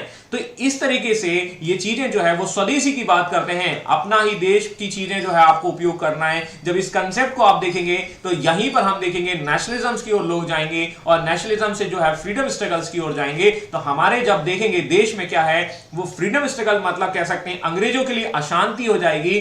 तो इसीलिए वैलेंटाइन चिरोल ये बोलते हैं कि तुम्ही ने जो है आग लगाई है, तुम ना कहते स्वराज, तुम ना कहते स्वदेशी, तो ये ना होता ये एकता कपूर और ना बनता ये सीरियल जिसका नाम है फ्रीडम स्ट्रगल। मेरी बात समझ में आई? तो फ्रीडम स्ट्रगल जो है दैट वाज जो है वो यूनिटी की ओर कन्वर्ट हो रहा है। उसके पीछे कौन है? दयानंद सरस्वती के विचार हैं, लोगों को एकत्रित करने की बात कर रहे हैं। और जब ये बोलते हैं वैलेंटाइन चिरोल तो दयानंद सरस्वती जो है बोलते हैं कि भाई तुमने ये कैसे कर दिया, ठीक है, हम अशांति नहीं शांति लाने की कोशिश कर रहे हैं, ठीक है। बाद में इनके द्वारा ये केस वेस भी लड़ा जाता है तो थोड़ा थोड़ा इस तरीके से हम देखेंगे। तो वैलेंटाइन चिरोल ये कहते हैं कि भारत में अशांति, भारत में फ्रीडम स्ट्रगल्स जो है शुरू हुआ है उसके पीछे कौन है? दयानंद सरस्वती जैसी विचारधारा ही है। ये हम थोड़ा थोड़ा सा देखेंगे। और जब उन्होंने ये कहा दैट मीन्स कि अब आप देखिए उनके डायलॉग्स देखिए, स्वदेशी राज को सर्वोत्तम बताया, भारत भारतीयों के लिए, India is only for the Indians not for the foreigners, ठीक है। तो ये चीजें हैं आप देख सकते हैं, ठीक है। तो यहां पर इस तरीके से हम देखेंगे दयानंद सरस्वती अपने विचारों को फैलाने के लिए एक सोसाइटी स्टेबलाइज करते हैं और इस सोसाइटी का नाम है आर्य समाज। नाम तो सुना ही होगा। 10 अप्रैल 1875 बॉम्बे, जो कि वर्तमान गुजरात और बॉम्बे से मिला है, बाद में जाकर इसकी ब्रांच लाहौर में भी खोली जाती है। और इस तरीके से हम आगे देखेंगे कि ये जो व्यवस्था है, आर्य समाज की आइडियोलॉजी समझ में आई, ठीक है। तो इस तरीके से आर्य समाज काम करेगी। लेकिन आगे चलकर जो आर्य समाज है वो उसमें भी विभाजन हो जाएगा। तो दयानंद सरस्वती के बाद ये विभाजन किस तरीके से होते हैं उसको भी हम समझ लेते हैं, ठीक है। 1875 में इस संस्था को बनाया जाता है, लेकिन 1892-93 के आसपास आने तक, ठीक है, ये संस्था जो है वो दो आइडियोलॉजीज में डिवाइड हो जाती है। एक ट्रेन वाला एंड बस वाला, देख लो सही चीज है। मैंने आपको शुरुआत से ही बताया था, शुरुआत मतलब इंट्रोडक्शन में बताया था, यदि आपने ट्रेन वाला बस वाला कंसेप्ट आज सीख लिया है, समझ लिया है, तो ना केवल आप जैन बौद्ध हीनयान महायान को समझ पाएंगे, ना केवल आप जो है श्वेतंबर दिगंबर को समझ पाएंगे, बल्कि आप जो है कई और टॉपिक्स को कनेक्ट कर सकते हैं। तो ये है ट्रेन वाला बस वाला थ्योरी, और इस ट्रेन वाला बस वाला थ्योरी को हम आज भी अभी भी यूज कर रहे हैं ऑर्थोडॉक्स और नॉन ऑर्थोडॉक्स के कंसेप्ट में। अब आर्य समाज के मूल सिद्धांत तो आपको समझ में आ चुके हैं, मतलब ये कौन होंगे? ये ट्रेन वाला होंगे, और ये है दैट मींस बस वाला। और ये बस वाला क्या करने वाले हैं? आइडियोलॉजीज में चेंज करने वाले हैं। और आगे चलकर क्या होगा? समय ना एक सा होता है, देखो आगे क्या होता है। और ये आर्य समाज में भी परिवर्तन होंगे, और ये क्या कहेंगे कि थोड़ा सा चेंज करना चाहिए। क्या करना चाहिए? काम करते हैं कि हम जो है आर्य समाज की विचारधारा में थोड़ा सा तड़का लगा देते हैं और इसमें थोड़ा सा वेस्टर्न एजुकेशन भी शामिल कर लेते हैं। लेकिन ये कहेंगे पश्चिमी वाले, दैट मींस ऑर्थोडॉक्स, बोला नहीं, हमारे दयानंद सरस्वती ने क्या बोला था? हमारे दयानंद सरस्वती ने इंग्लिश शिक्षा को विरोध किया था। लेकिन ये कहेंगे नहीं, समय की मांग है, अंग्रेजी जो है होनी चाहिए। इस तरीके से इनके बीच में विभाजन होगा, और विभाजन होगा तो कुछ लोग जो हैं इस तरीके की बातें करेंगे। और ये स्वामी श्रद्धानंद जो हैं वो परंपरावादी विचार को लेकर बढ़ेंगे आगे आर्य समाज के। लेकिन इसमें एक नाम आ रहा है, Lala Lajpat Rai. Do you remember? ठीक है, लाला लाजपत राय जो है वो आगे चलकर जो है हमें देखने को मिलेंगे इंडियन नेशनल कांग्रेस में। वो विचार ग्रहण कर रहे हैं, बोला नहीं, बोला अंग्रेजी होना चाहिए। ये थोड़ा बहुत पढ़ने के लिए विदेश भी जाते हैं ना, तो थोड़ा वहां से भी कनेक्ट करके देख लीजिएगा। आई होप आपको ये चीजें समझ में आ रही होंगी। और जब समझ में आ रही हैं तो हम देखते हैं कि इन्हीं के प्रयास से, मतलब ये नॉन ऑर्थोडॉक्स वाले क्या करते हैं? एंग्लो वैदिक, एंग्लो मतलब समझ में आ गया होगा अंग्रेजी, और वैदिक मतलब क्या है भैया? आर्य समाज। और एंग्लो वैदिक कॉलेज की स्थापना करते हैं। कहां पर? लाहौर में करते हैं। समय 1889 के आसपास होता है। ठीक है, मोटे तौर पर समझने की कोशिश करिएगा। और यहां पर आप देखेंगे कि नाम देखिए, ये मेरे पीछे छुप गया है शायद, ठीक है, ये होगा गुरुकुल, है ना। गुरुकुल कहां होंगे? गुरुकुल नाम से समझ में आ रहा है, ये अमिताभ बच्चन वाला गुरुकुल नहीं है। ये क्या है? गुरुकुल जो है वो बिल्कुल वैसा ही है जो आपका जो वैदिक शिक्षा से संबंधित है, वो आपके आश्रम व्यवस्था के आधार पर। और ये कहां होगा? ये हरिद्वार में होगा। और हरिद्वार कौन सी जगह है वो आपकी देख लीजिए। तो कहीं ना कहीं ये प्योर वाला होगा, परंपरा वाला होगा। और ये परंपरा वाली विचारधाराएं आपको कहां देखने को मिली? हमारे रामदेव बाबा भी तो बिल्कुल वैसे ही हैं। दैट मींस परंपरा वाली विचारधारा के वो पतंजलि की बात करते हैं, और परंपरा मतलब हरिद्वार में ही वो आपको कंसेप्ट देखने को मिला। I hope you got it my points what I am saying. सीधी सी बात है, ये डिविजन्स और मोटे तौर पर देख रहे हैं, ये एंग्लो मतलब अंग्रेजी भाषा को समर्थन करने लगे, ये अंग्रेजी भाषा का विरोध करते हैं। और इस तरीके से जैसे हर सेक्शन में डिवीजन होते हैं, सिमिलरली यहां भी आपको डिविजन्स देखने को मिलते हैं। मेरी बात समझ में आई या नहीं आई? ठीक है, अब आप देखो, मैं थोड़ा सा कंपैरिजन कर लेता हूं। ठीक है, देखो दयानंद सरस्वती और राजा राम मोहन राय में, ठीक है, राजा राम मोहन राय क्या बोल रहे हैं? Western culture. यस, ये क्या बोल रहे हैं? वेस्टर्न कल्चर बिल्कुल नहीं होना चाहिए। ठीक है, इनका कंसेप्ट क्या है? इनकी जो लैंग्वेज है वो क्या बोल रहे हैं? वो इंग्लिश भाषा पर ज्यादा प्रमोट कर रहे हैं। ठीक है, लेकिन दयानंद सरस्वती क्या बोलते हैं? बोला नहीं, नो इंग्लिश, ओनली संस्कृत और हिंदी। ठीक है साहब, ये आप देख लीजिए। दयानंद सरस्वती क्या बोलते हैं? वेद के आधार पर चलना है और शुद्धि मूवमेंट चलाते हैं। शुद्धि मूवमेंट का मतलब है प्यूरिफिकेशन ऑफ द रिलीजन, मतलब रिलीजन को प्योर करने की कोशिश करते हैं। मतलब ये कौन से धर्म को मानते हैं? वैदिक धर्म को ज्यादा प्रिविलेज दे रहे हैं। लेकिन राजा राम मोहन राय क्या बोलते हैं? ये गिफ्ट टू मोनोथीस्ट, मतलब ये क्रिश्चियन रिलीजन को ज्यादा प्रमोशंस दे रहे हैं, ये क्रिश्चियन रिलीजन पर ज्यादा फोकस कर रहे हैं, क्योंकि इनका यह मानना है कि क्रिश्चियन रिलीजन में सती प्रथा नहीं थी या बहुत सारी चीजें थी। समझ में आया? ये क्या कर रहे हैं? ये देखिए, ब्रिटिश एम्पायर के ये सपोर्टर हैं, he was the supporter of the British empire. और ये कहते हैं नहीं, स्वराज होना चाहिए। स्वराज मतलब क्या है? अंग्रेजों का राज्य तो बिल्कुल नहीं है। मेरी बात समझ में आई कि नहीं आई? तो you can compare the scenario. आप दोनों विचारधाराओं को पढ़िए, उनको आप कंपेयर कर लीजिए, और कंपेयर करके आसानी से आपको एक कंसेप्ट समझ में आ जाएंगे। और ये समझ में आ गए तो आपको मैं सर सैयद अहमद खां भी समझा दूंगा। ठीक है, अब देखिए, राजा राम मोहन राय ब्रिटिश एम्पायर के सपोर्टर हैं। ठीक है, जो कि आप देखेंगे दयानंद सरस्वती स्वराज के सपोर्टर हैं, मतलब अपना ही जो है होना चाहिए। अब देखिए, इस तरीके से हम उनकी कई आइडियोलॉजीज को समझ सकते हैं। हाँ, लेकिन तीर्थ यात्रा दोनों सपोर्ट करते हैं, बोला नहीं होना चाहिए।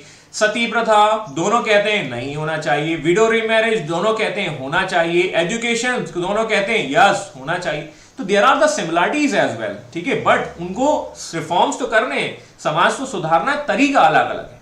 एक जो है ट्रेन में जाकर जा रहा है, ठीक है, एक जो है वो बस में करके, दैट मींस बस में जाकर रिफॉर्म्स कर रहा है। ठीक है, इस तरीके से हम समझ सकते हैं इनके कंसेप्ट को। आई होप आपको ये पॉइंट समझ में आए होंगे। मेरी बात समझ में आई या नहीं आई?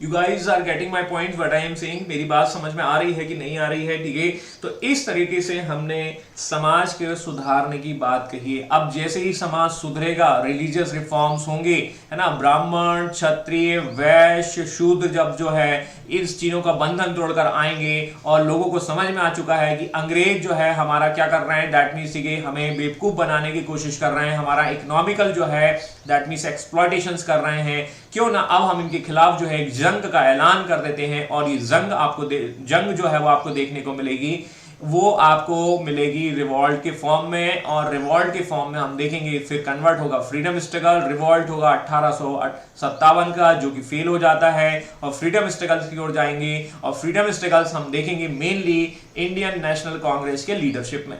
तो we are towards the freedom, हम जो है वो फ्रीडम की ओर हैं। और हम, यदि आप शिक्षित हो रहे हैं तो आपको भी फ्रीडम जल्दी ही मिल जाएगी। इंडियन नेशनल कांग्रेस हमारा टॉपिक आने वाले समय में होगा। तो जो कुछ थोड़े बहुत बचे हुए हैं यंग इंडिया मूवमेंट्स, इनको हम फटाफट ले लेंगे। यदि दयानंद सरस्वती और आपको राजा राम मोहन राय बिल्कुल समझ में आ चुके हैं तो बाकी में दिक्कत नहीं होनी चाहिए। आई hope you had enjoyed this sessions. और यदि कोई क्वेरीज हो तो आप पूछ लीजिएगा। मैंने पीडीएफ भिजवा दिए हैं, मुगल का पीडीएफ भी भिजवा दिया है, और आपका जो रेनेसा है वो वाला पीडीएफ भी भिजवा दिया है। सारे पीडीएफ्स अभी तक के भिजवा दिए गए हैं। If any doubts let me know please. और आगे जल्दी ही मैं इंडियन नेशनल कांग्रेस का भी भेज दूंगा, और इस तरीके से हम जो है अपने समापन की ओर होंगे, है ना। ठीक है, लेकिन ये last but not the least, जो हाथी निकल गया पूंछ बाकी है, लेकिन ये पूंछ बहुत भारी है। ठीक है, तो आप सभी का धन्यवाद बने रहने के लिए, सुनने के लिए, समझने के लिए। That is very important. आगे हम बात करेंगे अगले टॉपिक की ओर। तो तब तक के लिए घर पर रहिए, सुरक्षित रहिए, जबरदस्त रहिए और मदमस्त रहिए, ठीक है। तो गुड डे फॉर